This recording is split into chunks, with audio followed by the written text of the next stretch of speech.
Do you have a fantasy football draft coming up that you want to dominate? Well, today we're going to look at the 5 biggest mistakes that people make during their drafts that keep them from winning. And I'm even going to share with you why you absolutely should not draft Christian McCaffrey at number 1. My name is Kevin Griggs, and I've been winning fantasy football leagues and analyzing data for the last 20 years. And I can tell you that all it takes is 1 or 2 mistakes on draft day to ruin any chance you have of winning your league. But with that, let's jump into the first biggest mistake that people make, which is drafting players at their ceiling. See, every player in the league has a ceiling and a floor. Their ceiling is the absolute best that they can possibly do. The floor is kind of the opposite of that. It's the worst that they can do. So the goal is not to draft players that are going so high in the draft that they would have to hit their ceiling in order to give you return on your investment. And the first player like this that comes to mind for me is Devon Achane.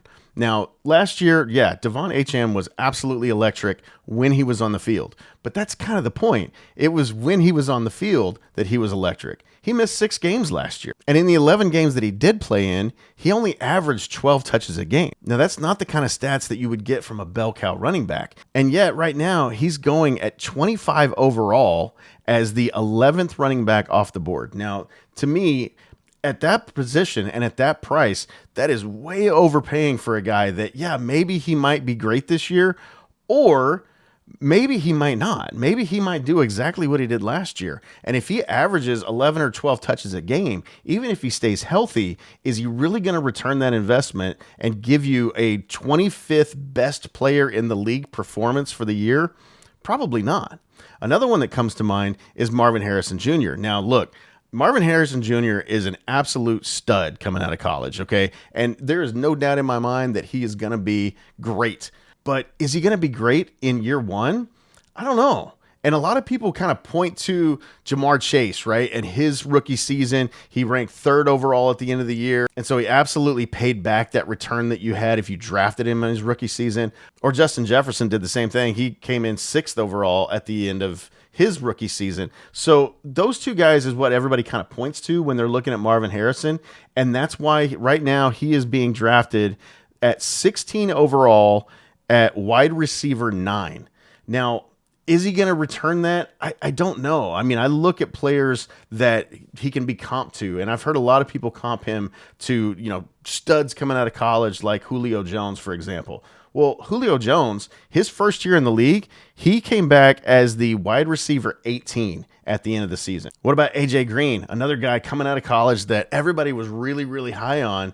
And his first season, it wasn't terrible, but he was the 14th best wide receiver at the end of the season. And finally, there's the one guy who I have heard most often compared to Marvin Harrison Jr., which is Larry Fitzgerald. His first year in the league, he was the 28th best wide receiver at the end of the season. So those are not bad numbers. Those are not terrible, but it's not the same as drafting him at wide receiver 9 like you would have to actually pay up for Marvin Harrison right now.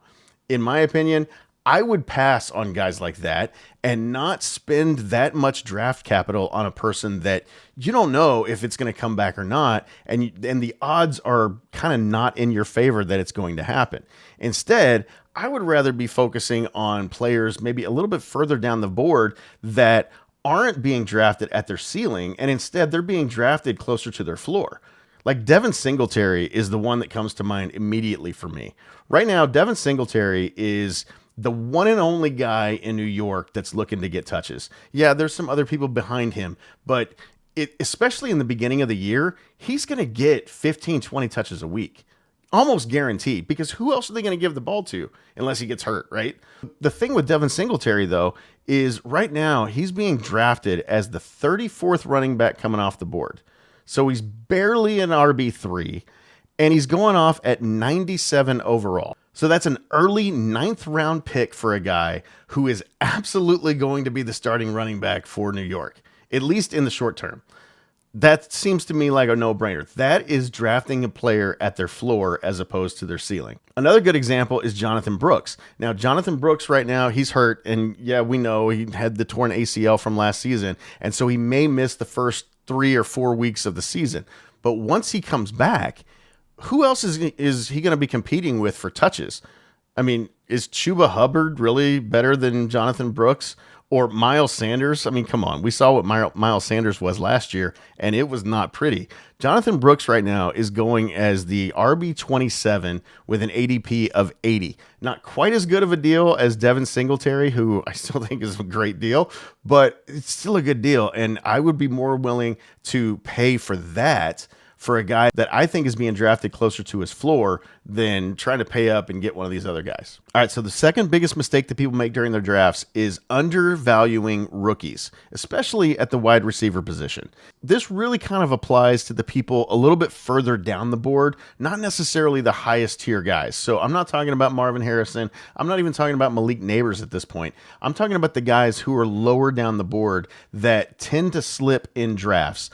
Not in rookie drafts, not in dynasty drafts is not what I'm talking about right now. I'm talking about redraft leagues and best ball leagues. These guys typically will slip and get drafted further down the board, but they return great value if you can get them. So let's look at last year. Let's look at some of the rookies that came out at the wide receiver position in 2023, starting with Jordan Addison. So Jordan Addison last year, at the end of draft season, he was being drafted as the 37th best wide receiver in the league. And yet at the end of the season, he was the 23rd best. So great return on your investment right there. Same thing with Zay Flowers. He was going off as the 47th best wide receiver, but he finished as the 30th best. Jaden Reed is the same. He was at 74 overall to begin with and ended as the 25th best wide receiver. Tank Dell, even with the injury and missing out on the last few games of the season, he was drafted as the 78th best wide receiver, but he returned the 39th best at the end of the season. And then the biggest one that everybody can point to from last year is Puka Nacua.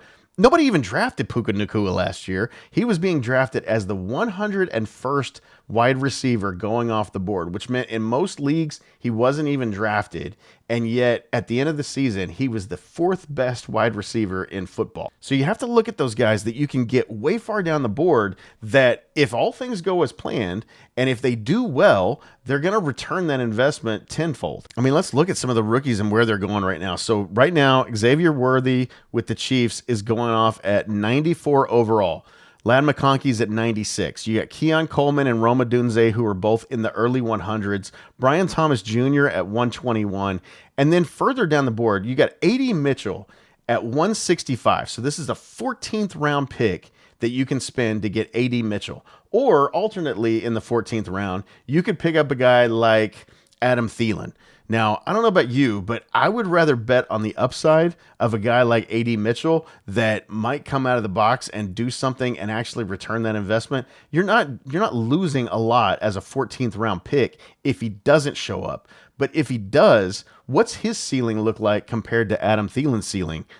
I got to tell you, I think his ceiling is much, much higher than Adam Thielen's. And so those are the kind of picks that you want to be making on draft day. So if they do go off and they do hit their ceiling, the investment that you made on draft day is going to be well worth it. If you're enjoying this video, please smash that like button down below and leave me a comment, because those two things, along with you watching all the way through to the end, go a long way towards this video reaching more people. And if you want to see more videos like this, then hit that subscribe button. I'd really appreciate it. All right, so the number 3 mistake that people make during their fantasy drafts that absolutely crush their season is not understanding their league scoring. This one should be a no-brainer, but for some reason, it's not necessarily a no-brainer. And if you're not paying attention to what your league scoring is, you could absolutely get crushed in your league because everybody else has paid attention to it and you haven't. So, for example, there is a big difference when you're drafting between a best ball league and a redraft league. Okay, how you're drafting, the players that you want to take, the number of players for each one of these positions, it is going to be different in those leagues, because for most best ball leagues, you can't go back and pick people up off the waiver wire. You're stuck with whoever you draft. And so you can't just pick one quarterback and pray for the best and think, okay, well, I'll just pick somebody else up later, because you don't have that option in a best ball league. That's probably a stupid example, but believe it or not, I've seen people actually do that. Another one is about quarterback scoring. So understanding what exactly is the quarterback getting points for. Are they getting points for completions, for example? Because some leagues do that. Are they getting 6 points for a touchdown, for a passing touchdown, or 4 points for a passing touchdown? all of those things are going to change how players are valued. So if quarterbacks are getting 6 points for a passing touchdown and they're getting points for a completion, then all of a sudden those guys who run a lot are being devalued by that scoring system. And a guy like Lamar Jackson or a guy like Jalen Hurts maybe isn't worth as much as they are in leagues where you get 4 points for a passing touchdown and you don't get points for a completion. So you have to know that going into it. Tight end premium leagues are the same way, where you get 1.5 points for every reception as opposed to 1 point for a reception. And it makes those tight ends kind of fly off the board.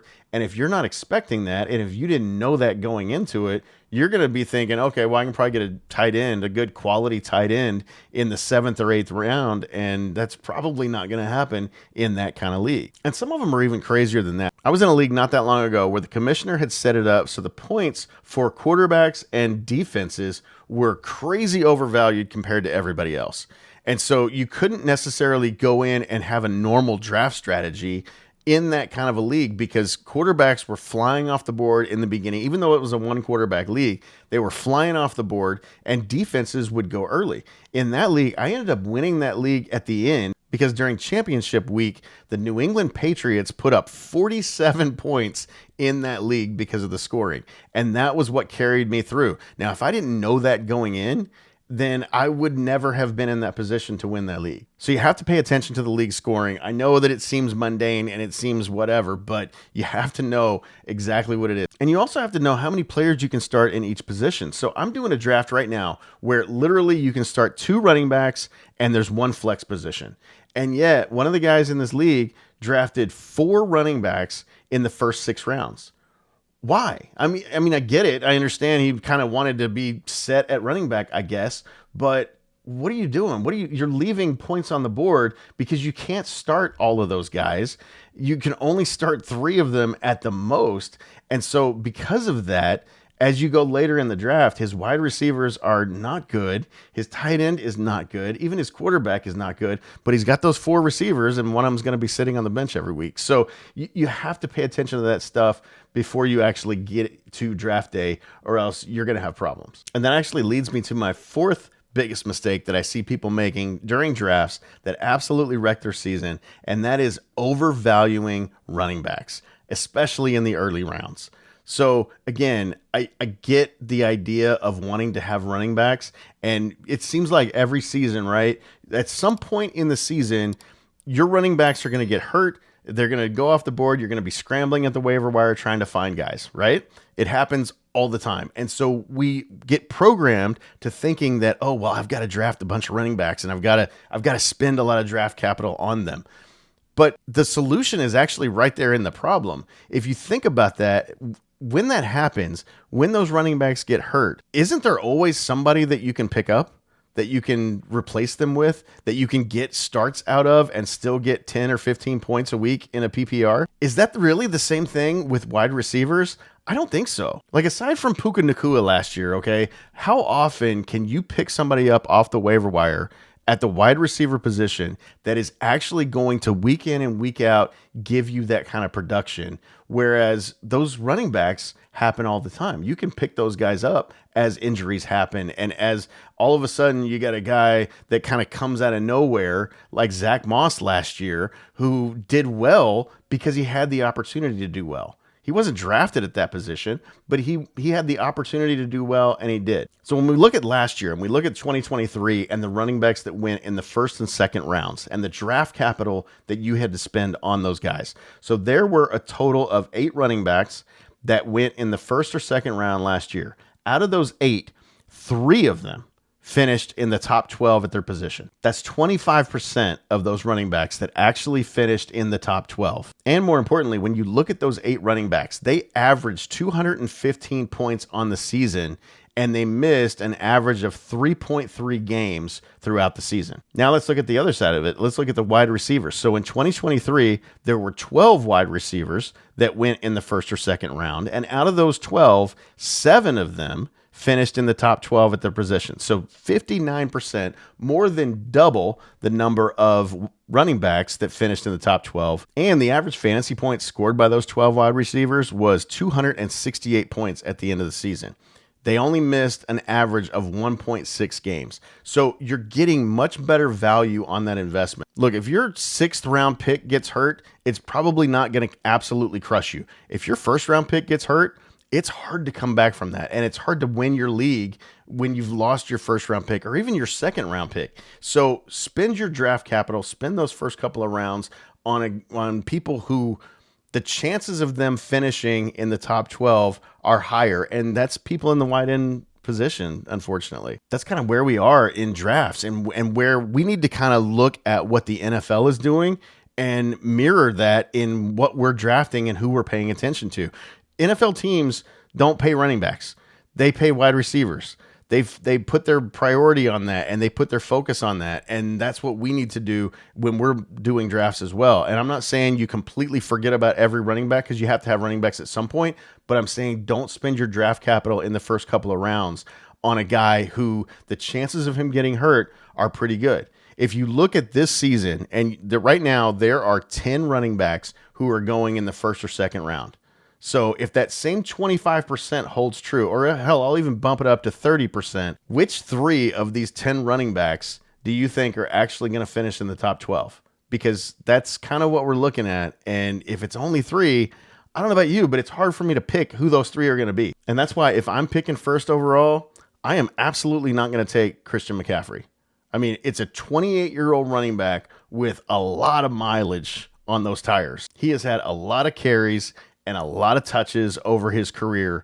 The chances of him making it through another entire season without getting hurt, he did really well last year. The chances of that happening again at 28 years old are not great. We've seen this before. We've seen this with running backs. And when they get to a certain age, when they get to 27, 28, 29 years old, the fall at that position is usually pretty quick. Like think about Adrian Peterson, right? How great he was for so many years. And then when he dropped off, he absolutely fell off a cliff. Todd Gurley, same thing. LT to a certain degree. I can keep listing players that fell off a cliff at the end of their career. And so I don't know when the end of Christian McCaffrey's career is going to happen. I don't know when that's going to be, but I'm not willing to bet my 1st overall pick that it's not this year.